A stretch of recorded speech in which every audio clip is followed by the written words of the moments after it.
मैंने कैसे शुरुआत की या स्कूल में थोड़ा सा दिमाग में था। तो हाँ, स्कूल में थोड़ा सा कहीं सोचा था, कहीं शायद पढ़ लिया होगा, कहीं सुन लिया होगा कि नहीं आईएएस ऑफिसर नाम की कोई चीज़ होती है।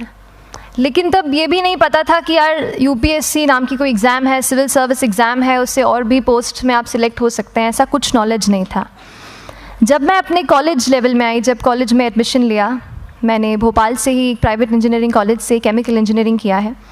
और उस दौरान मुझे जब मैंने सोचना शुरुआत की कि क्या बनना है, कंटेम्पलेट किया कि एग्जैक्टली क्या करियर चाहती हूँ, तो लगा कि यार कहीं जो पुरानी ड्रीम थी, एक जो सपना था, वो अभी उसको सामने लाना चाहिए। फिर इस बारे में और पढ़ा और तब खान स्टडी ग्रुप भोपाल में सेंटर वहाँ पे जैसे शुरू हो गया था, तो मेरा जो फाउंडेशन कोर्स है मैंने वहाँ से किया। और इस एग्ज़ाम के बारे में जो चीज़ें मुझे 1-2 साल में समझ में आई हैं, वो कुछ चीज़ें मैं आपसे शेयर करना चाहती हूँ। सबसे पहली चीज़ जो पहले जय और रचना हम दोनों बोल चुके हैं कि कंसिस्टेंसी। आप अगर दिन में, कई बार हमसे सवाल पूछते हैं कि आप कितने घंटे पढ़ाई करते हैं, तो देखिए घंटे मैटर नहीं करते। कोई 17-18 घंटे हमें नहीं पढ़ना है, इतना हम पढ़ भी नहीं सकते। एक दिन पढ़ सकते हैं, दूसरे दिन नहीं पढ़ पाएंगे। 5 से 6 घंटे ही आपको देने हैं या उतने निकालने हैं, पर वो जो वक्त आप अपनी पढ़ाई को देते हो, वो कंसिस्टेंटली आपको रोज़ उतना ही अपने पढ़ाई को देना है। Consistency is the key, that is the first and the most important thing जो आपको ध्यान में रखनी है। दूसरी चीज़ इस एग्ज़ाम में मुझे लगता है इक्वली इम्पॉर्टेंट है, क्योंकि ये जर्नी लंबी होती है। जैसे एग्ज़ाम ही 1 साल तक चलती है, आप प्रीलिम्स देते हैं, फिर आप मेंस देते हैं, आप इंटरव्यू में जाते हैं पर्सनालिटी टेस्ट के लिए, तो एग्ज़ाम 1 साल तक खुद चलती है। उसके पहले मान लीजिए आप 1-1.5-2 साल पहले से प्रिपेयर कर रहे हो, तो ये जर्नी काफ़ी लंबी रहती है। उस जर्नी में मेंटली अपने आप को मोटिवेट रखना, अपने आप को बूस्ट करते रहना, वो भी इक्वली इम्पॉर्टेंट है। और इसीलिए अपने आप पर भरोसा बेहद ज़रूरी है। You need to have a faith in yourself कि अगर आपने इसमें कदम रखा है, अगर आपने सोचा है कि आप सिविल सर्विस एग्ज़ाम देना चाहते हैं और देंगे, तो आपको ये ठान के उसमें जाना है कि हाँ मैं ये कर सकता या कर सकती हूँ। ये एक अपना मोटिवेशन, अपने साथ एक फेथ, बिलीफ अपने ऊपर आपको हमेशा रखना है। कमिंग टू प्रेपरेशन की कैसे तैयारी करनी है, बहुत सारी बातें आप सुन चुके हैं कि आंसर राइटिंग में कैसे करना होता है, आंसर राइटिंग का स्ट्रक्चर कैसा होना चाहिए। तो मैं शुरू में सबसे पहले ये कहूँगी कि मेरे प्रिपरेशन का बेस 2 चीज़ें रहीं। पहला था करंट अफेयर्स। करंट अफेयर्स इसलिए मैंने उसी से शुरुआत की क्योंकि करंट अफेयर्स सबसे इंटरेस्टिंग पार्ट होता है।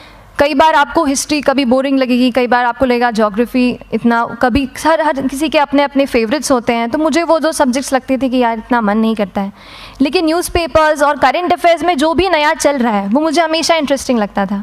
इंटरनेशनल रिलेशंस में क्या हो रहा है, क्या सोशल रियलिटीज़ हैं, कहाँ क्या हुआ, उसका क्या इम्पैक्ट पड़ेगा एडमिनिस्ट्रेशन पे और हमारे कंट्री पे, तो उसको आप अपना एक बेस बना सकते हो। आप करंट अफेयर्स बेस्ड प्रिपरेशन कर सकते हैं, इसलिए भी क्योंकि अगर आप मेंस एग्ज़ाम देखेंगे तो काफ़ी डायनामिज्म आ गया है, केवल प्रीलिम्स में नहीं बल्कि जनरल स्टडीज़ पेपर 2, पेपर 3 में भी आप देखेंगे कई सारे ऐसे सवाल हैं जो करंट इवेंट्स से इंस्पायर्ड होते हैं, उन पे बेस्ड रहते हैं। तो जब आप न्यूज़पेपर बेस्ड, करंट बेस्ड पढ़ाई करते हैं तो वो आपका प्रिपरेशन वहाँ से भी कवर हो सकता है। दूसरी जो चीज़ मैंने जिस पे बहुत फोकस किया वो थी आंसर राइटिंग।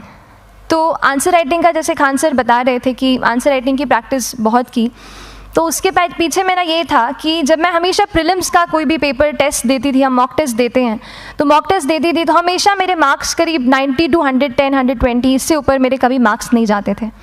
तो मुझे हमेशा ये डर था कि यार प्रीलिम्स में कहीं मेरा कुछ, क्योंकि कट ऑफ भी इसी कुछ रेंज में जाता है, तो हमेशा लगता था कि यार कुछ गड़बड़ यहाँ ना हो जाए। लेकिन जब मैंने आंसर राइटिंग की और मेंस एग्ज़ाम के बारे में जाना, तब मुझे लगा कि आंसर राइटिंग एक ऐसी चीज़ है, मेंस एक ऐसा फेज़ है सिविल सर्विस एग्ज़ाम का जहाँ पे आप अच्छे से तैयारी कर सकते हैं। And if you have written the answers, if you know कि you have covered the points well, if you have included उसमें कुछ आपने facts, international reports, government schemes, आपने कुछ ऐसे उसमें सॉल्व भी डाला है, तो जो रिज़ल्ट आएगा वो सेटिस्फैक्ट्री ही आएगा, अच्छा ही आएगा। तो मेंस एक ऐसा पार्ट है जिस पे आप काफ़ी बैंक ऑन कर सकते हो। मैं जब पर्सनालिटी टेस्ट भी मैंने दिया, तो इस बार भी आप नंबर्स देखेंगे तो आसपास की रैंक के हिसाब से मेरे नंबर्स उसमें कम हैं, लेकिन it is just the general studies and the answer writing part, जो मेंस के जो वो है मार्क्स हैं या मेंस का जो एक फैक्टर रहा, वो मेरे लिए सबसे ज़्यादा इंपॉर्टेंट डिसाइडिंग फैक्टर रहा है। तो अपना एक्सपीरियंस यही बताऊंगी कि आंसर राइटिंग पे आप विशेष फोकस कीजिए। जैसा स्ट्रक्चर आपको बता ही चुके हैं कि इंट्रोडक्शन में कैसे आपको शॉर्ट रखना है, बॉडी एंड देन कंक्लूजन, उसमें छोटी चीज़ जैसे मैं अभी मेंशन कर रही थी, आप एक इंश्योर कीजिए कि देखिए जो भी एग्जामिनर आपकी कॉपी चेक कर रहे हैं वो दिन में 10, 15, 20 कॉपीज़ चेक कर रहे हैं, तो उन सब से आपको अलग कैसे आप अपनी कॉपी दिखा सकते हो, ये चीज़ आपका प्रेजेंटेशन और आप जिस तरीके से आंसर लिखते हो कंटेंट को, वो मैटर करेगा।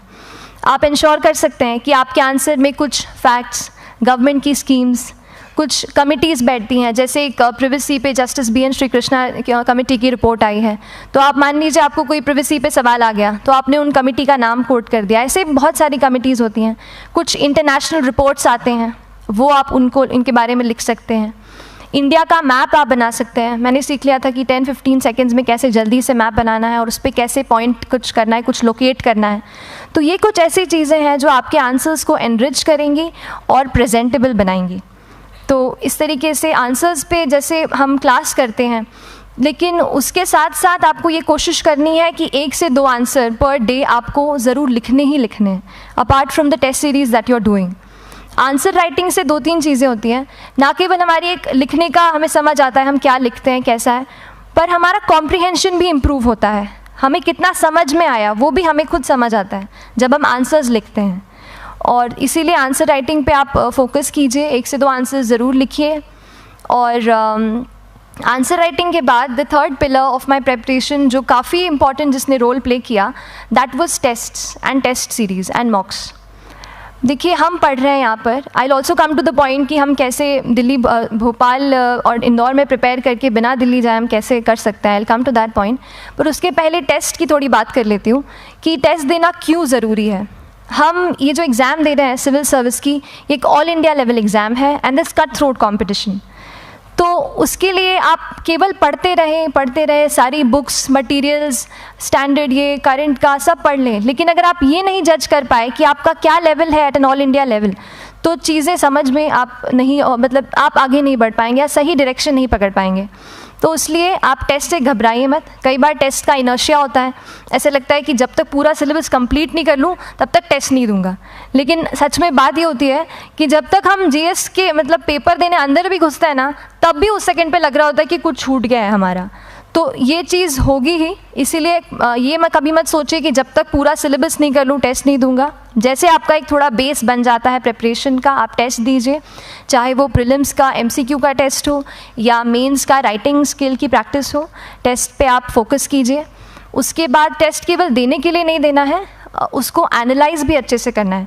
When you get the answer hints, when you get the answer keys, analyse properly कि आपकी क्या गलती हुई है और उससे भी सीखने की कोशिश कीजिए कि क्या कुछ नया मुझे इस टेस्ट पेपर से या इस आंसर कॉपी से मिल सकता है। तो इस तरह से टेस्ट पे भी आप फोकस कीजिए। And I will come lastly to the point कि जब मैंने प्रिपरेशन शुरू की थी अपने कॉलेज के 2nd ईयर 3rd ईयर आते आते, तो मन में बहुत सारे फियर्स थे।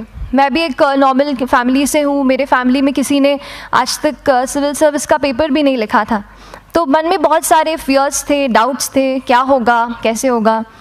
तो हो सकता है आपके मन में भी ऐसा हो।